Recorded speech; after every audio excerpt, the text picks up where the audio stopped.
So hello and welcome. तो आज हम लोग इस वीडियो में देखने वाले हैं क्लास 9th का सोशल साइंस का चैप्टर नंबर 10 का नेक्स्ट वीडियो। तो आज के वीडियो का जो हमारा टॉपिक है वो क्या है, रेशियलिस्ट आइडियोलॉजीज़। इससे पहले वाले वीडियो में हमने देख लिया था कि किस तरीके से 36 इयर्स में, सिर्फ 36 सालों में जो है किस तरीके से 10% अफ्रीका जो है कॉलोनी था पहले, वो पूरा 100% में जो है कन्वर्ट हो गया था। किस तरीके से यूरोप के लोग, अलग अलग कंट्रीज़ के लोग किस तरीके से अलग अलग पार्ट्स को कैप्चर कर रहे थे, और कैप्चर करने का रीज़न भी क्या था वो भी हम लोग डिस्कस जो है कर लिए थे। Colonialism was seen as a symbol of national strength, so the European nation felt a sense of national pride in expanding their colonies. अब देखो, जो यूरोपियन कंट्रीज जो थी ना, उनको ऐसा लगता था कि अगर हम किसी देश को अपना कॉलोनी बनाते हैं तो ये हमारे स्ट्रेंथ का क्या है, सिंबल है। मतलब इस तरीके से कंपटीशन था कि यूरोप का कौन सा देश पूरे दुनिया में कितने देशों को कॉलोनी बना सकता है। जो कंट्री ज़्यादा कॉलोनी बनाएगा वो ज़्यादा पावरफुल होगा, ऐसा वो क्या करते थे, समझते थे।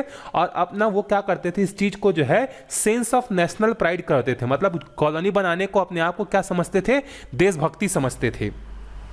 But certain other ideas were gaining popularity across Europe at this juncture that were making them see colonialism as a national duty.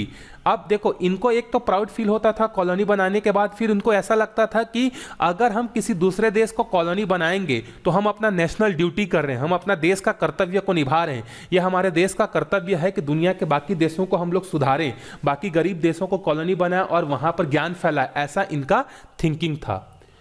One such belief that was gaining credence was that the world is divided into races and the European race is superior to all other races. अच्छा, एक तो ये colony बनाना अपना pride समझते थे, colony बनाने को अपना देशभक्ति समझते थे, अपना नेशनल ड्यूटी समझते थे। इसके अलावा ये समझते थे कि जो भी दुनिया में जो गॉड है, उस गॉड ने क्या क्या है, अलग अलग रेसेस बनाए। रेसेस का मतलब होता है अलग अलग नस्ल, काले, गोरे, भूरे, इस तरीके से।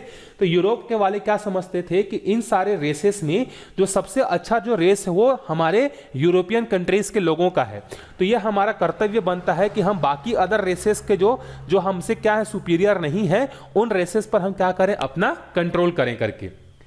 This ideology that one race is superior to the other is called racism. अब रेसिज्म क्या होता है, जब कोई आदमी ये समझ लेता है या ग्रुप ऑफ पीपल्स ये सोच लेते हैं कि हमारी जो रेस है वो सुपीरियर है बाकी के रेसेस से, तो उसको बोलते हैं रेसिज्म बोलते हैं। जैसे आप लोग अमेरिका में कई बार अभी भी न्यूज़ देखते होंगे, जॉर्ज फ्लॉयड वाला केस एक सुने होंगे, बहुत फेमस हुआ था। जॉर्ज फ्लॉयड जो था वो अफ्रीकन अमेरिकन था, मतलब अफ्रीका से उसके माँ बाप आए थे, पैदा वो अमेरिका में हुआ था, लेकिन जीन तो अफ्रीका का ही था, तो वो काले रंग का था। तो अमेरिका के लोग क्या है, गोरे हैं, तो उन्होंने क्या किया, उसको बहुत गंदे तरीके से जो है क्या किया था, मार दिया था। ठीक है, तो उसको अमेरिका आज भी सफर कर रहा है। ऐसा नहीं कि आपके दिमाग में एक चीज ध्यान में रखिएगा कि अमेरिका में सब चीज अच्छा होता है, वहां भी बहुत सारी चीजें हैं, लेकिन क्या है, वहां की मीडिया इन सब चीजों को दिखाती नहीं है। हमारे यहाँ के मीडिया के लोग जान रहे हो, जो चीज खराब है उसी चीज को पहले दिखाएंगे, अच्छी चीजों को तो दिखाते नहीं है। ठीक है, तो इसका मतलब यह हुआ कि रेसिज्म आज भी जिंदा है। और रेसिज्म का मतलब क्या होता है, जब गोरे लोग ये समझते हैं कि उनका गोरापन जो है ज्यादा अच्छा है काले लोगों से, तो इसी को रेसिज्म जो है बोलते हैं। Racists believe that the superior race has a natural right to rule over and exploit the inferior race.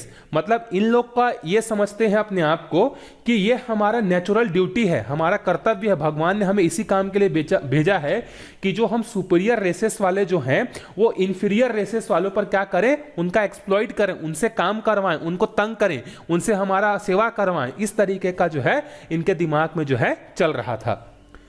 The Europeans had settled in the southern region of the continent such as South Africa, Zimbabwe, etc. अब जो भी Europeans थे वो कहाँ कहाँ settle हो रहे थे, साउथ रीजन में, कंटिनेंट के मतलब जो अफ्रीका कॉन्टिनेंट है उसका साउथ वाला रीजन। अगर हम लोग कंट्री की बात करें तो South Africa country, Zimbabwe country, इन सारे जगहों पर ये क्या हो रहे थे, धीरे धीरे अपने आप को सेटल कर रहे थे। कौन कर रहे थे, यूरोप के लोग कर रहे थे। यूरोप के बहुत सारे लोग तो साउथ अफ्रीका, जिम्बाब्वे, ये सारे जगहों पर सेटल हो रहे थे। इसके अलावा many people from India had also settled there. India से भी बहुत सारे लोग जो है क्या किए, साउथ अफ्रीका में जाकर जो है रहने लगे। अगर आज भी प्रेजेंट डेट में देखोगे 2023 में, तो जो साउथ अफ्रीका कंट्री है ना, जो क्रिकेट खेलती है, जहाँ से Faf du Plessis, AB de Villiers, Dale Steyn, ये सारे क्रिकेटर्स लोग आते हैं, वहाँ का जो सबसे बड़ा जो बिजनेसमैन है वो इंडिया का ही है। शायद गुप्ता फैमिली या कुछ इस तरीके का फैमिली है जो वहाँ पूरा कंट्रोल करती है, किसका गवर्नमेंट बनेगा, किसका गवर्नमेंट नहीं बनेगा, ये पूरा डिसाइड करती है। तो सोच सकते हो कि अफ्रीका में किस तरीके से बाहर के लोग जो है हैं। They all believe they were superior to the black tribals people who were the native of Africa। ये सारे लोग जो भी गोरे लोग थे, चाहे वो इंडिया से गए थे चाहे यूरोप से आए थे, जो गोरे थे बेसिकली, वो क्या समझते थे कि अफ्रीका में रहने वाले जो काले जो ट्राइबल्स लोग हैं उन पे हमें क्या करना है, उनका एक्सप्लॉयटेशन करना है।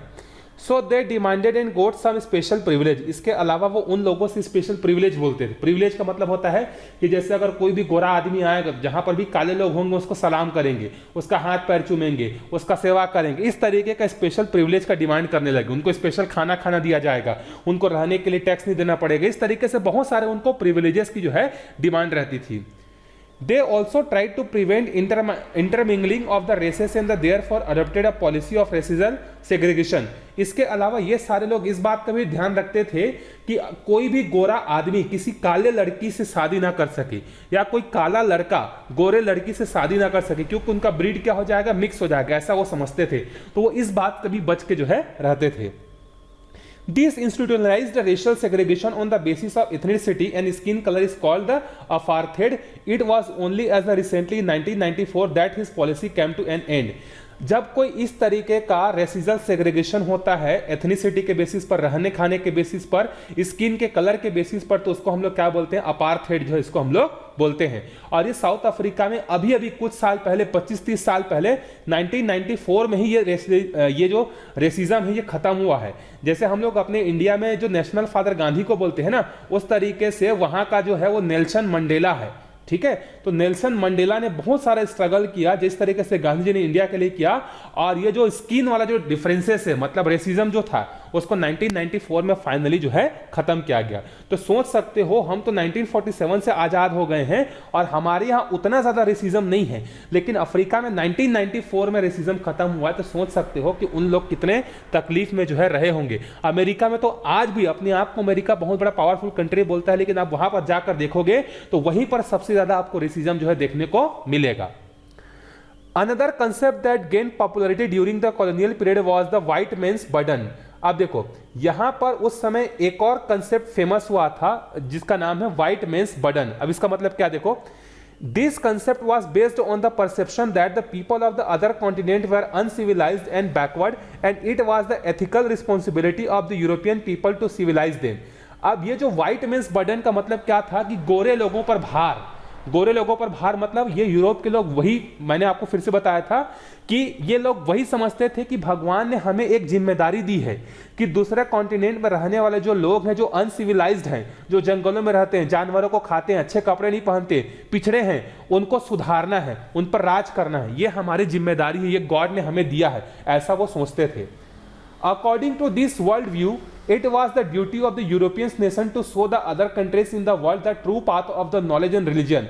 और ये अपना ड्यूटी मानते थे कि बाकी दुनिया के सारे लोगों को हम सही नॉलेज देंगे और सही जो है क्या करेंगे, धर्म के बारे में जो है बताएंगे। Inspired by the mission, many people went to Africa to propagate the Christian religion or modern science and rationality। अब जैसे ही इनको समझ में आ गया कि हमें अपने धर्म को क्या करना है, फैलाना है, हमारे गॉड ने हमारे ऐसा काम दिया है, वैसा काम दिया है, तो यहाँ के बहुत सारे मिशनरीज के जो फादर हैं, जो क्रिश्चियन लोग हैं, वो अफ्रीका में चले गए और वहाँ जो ट्राइबल्स लोग जो अपने भगवान को मानते थे, देवी देवताओं को मानते थे, उसको बंद करवा के जो है क्या किया गया, क्रिश्चियनिटी जो है उनके ऊपर में जो है कर दिया गया कि आप क्रिश्चियनिटी रिलीजियस को क्या करो, फॉलो करो। ठीक है, France and other European nations also sought to develop a class of African people who spoke European language and the adopted European culture, religion and ideologies। देखो, इंडिया के बारे में एक बात कहा जाता है कि साथ में जिस आदमी का नाम ले रहा हूं, नाम एग्जैक्ट सही नहीं हो सकता है, कार्ल मार्क्स एक आदमी था। जब ब्रिटेन के लोग जो है इंडिया को गुलाम बना लेते हैं और यहां पर अपना क्या करते हैं, अपना कंट्रोल स्टैब्लिश कर लेते हैं और अपना जो है शासन जो है चलाते रहते हैं, तो उनको ना लैंग्वेज का बहुत बड़ा दिक्कत आता है, क्योंकि उन लोग बोलते थे इंग्लिश, भारत के लोग बोलते थे अलग अलग, तमिल, तेलुगु, हिंदी, मराठी, अलग अलग भाषा बोलते थे। तो वहां पर ना अपना कंट्रोल स्टैब्लिश करने में उनको प्रॉब्लम होता था। किनको? ब्रिटेन के लोगों को। तो ब्रिटेन के लोगों ने एक आदमी को अडॉप्ट किया, उस आदमी का शायद नाम था कार्ल मार्क्स, और उसको यह बोला गया कि आप पूरे इंडिया में घूमो और हमें कुछ ऐसा सजेशन दो जिससे हम लोग के बीच में जो लैंग्वेज का जो बैरियर हो रहा है उसको हम लोग खत्म कर सके। मतलब एक लैंग्वेज में हम लोग क्या कर सके, सब चीजों को कर सके। अब देखो, आप किसी के घर में जाकर आप उसको कंट्रोल कर लिए, लेकिन आपको उसकी बातें समझ में नहीं आ रही है, उसका रहन सहन समझ में नहीं आ रहा, तो आप क्या करोगे? उसको मारोगे थोड़ी ना, क्योंकि आपको अल्टीमेटली रहना है, पैसा कमाना है। पैसा कब मिलेगा? जब लोग काम करेंगे। लोग आपकी बात को समझ ही नहीं पा रहे तो आपके लिए काम क्यों करेंगे? तो कार्ल मार्क्स ने पूरे इंडिया को घूमा और उसने बोला कि देखो सर, इंडिया में अगर आप एक लैंग्वेज को करना चाहोगे तो बिल्कुल पॉसिबल नहीं है। इंडिया में मोर देन 4000 5000 छोटी छोटी लैंग्वेजेस हैं, तो आप किस एक लैंग्वेज को प्रेफरेंस दोगे? तो हम इंडियंस का लैंग्वेज नहीं सीख सकते, क्योंकि अगर हम महाराष्ट्र में जाएंगे वहां मराठी में बात कर लेंगे, लेकिन मान लो आंध्रा में हमें व्यापार करना है तो आंध्रा में तेलुगु तमिल है, वो सीखना पड़ेगा। तो ऐसे इंडिया के अलग अलग पार्ट में जाएंगे तो हमें बहुत सारे लैंग्वेजेस सीखने पड़ेंगे जो हमारे लिए पॉसिबल नहीं है। तो उसने क्या किया, ऐसा रिपोर्ट सबमिट किया कि हम इंडिया के लैंग्वेज को नहीं सीख सकते हैं, चलो लेकिन इंडियंस हमारे लैंग्वेज को सीख जाएं। तो ये काम भी जो है अफ्रीका में वही चीज जो है वहां पर भी जो है हुआ।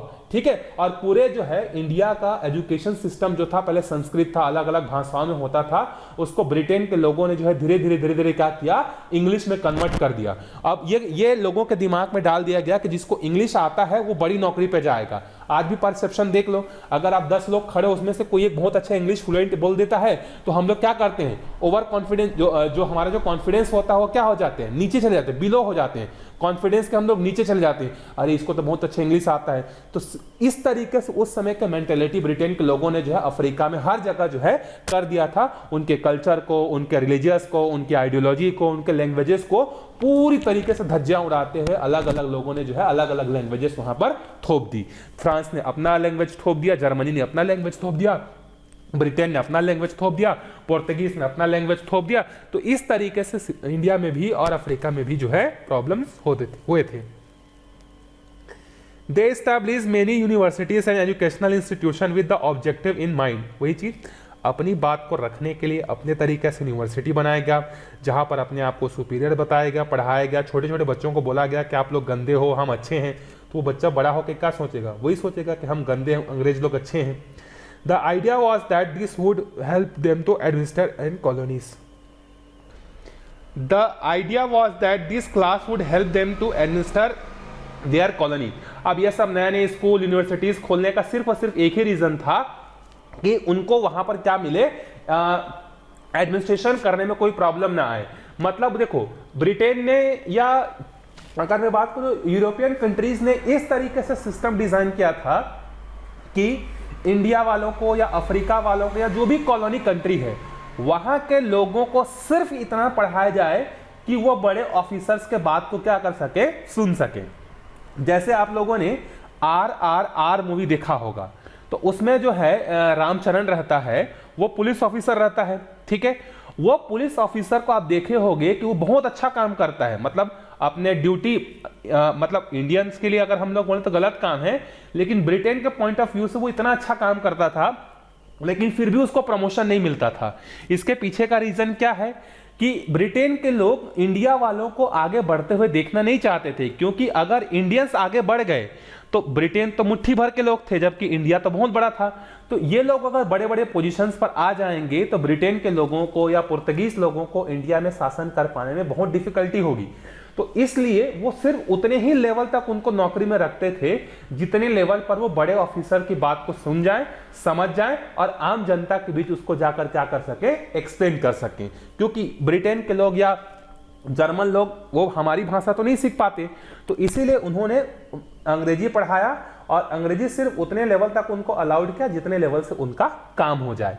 तो इसको कॉलोनियल माइंडसेट बोलते हैं। ठीक है, आज भी आप देखते हैं हम लोग की इंग्लिश जो है ज्यादा प्रेफरेंस दिया जाता है, जबकि हिंदी हमारी एक्चुअल भाषा है। ठीक है, हम हिंदी में बात करने में शर्माते हैं। इवन जब व्हाट्सएप में चैट करते हैं तो अगर कोई ग्रुप बना हुआ उसमें कोई शुद्ध हिंदी में अगर बात करेगा तो अरे यार इसको तो इंग्लिश में नहीं आता, और वहीं पर इंग्लिश में बात करेगा अरे बहुत अच्छा है, भले उसका दिमाग जीरो हो, लेकिन दो चार इंग्लिश का अगर लैंग्वेज आ गया बोल दिया तो लगता है अरे यार ये तो आइंस्टीन के बाद दुनिया का सबसे ज्यादा ज्ञानी आदमी यही है। तो इस माइंडसेट को आप भी चेंज कीजिए। हम दूसरे के लैंग्वेज को यूज करके कैसे प्राउड फील कर सकते हैं। हम हिंदी में बात करें, हिंदी में चीजों को समझें, जहां लिखने की जरूरत है वहां हम इंग्लिश में लिखें। ऐसा नहीं बोल रहा हूं कि मैं इंग्लिश जो है ब्रिटेन का लैंग्वेज है तो हम उसको पूरा तरीके से त्याग दें, लेकिन जहां पॉसिबल है भाई आप वहां हिंदी में बात करो। क्यों जबरदस्ती शो ऑफ करके इंग्लिश में अपने आप को दिखाना। हमारी जो एक्चुअल भाषा है हिंदी, उस पर बोल के आप प्राउड फील करो। ठीक है, तो आज के वीडियो में थोड़ा लेक्चर ज्यादा हो गया।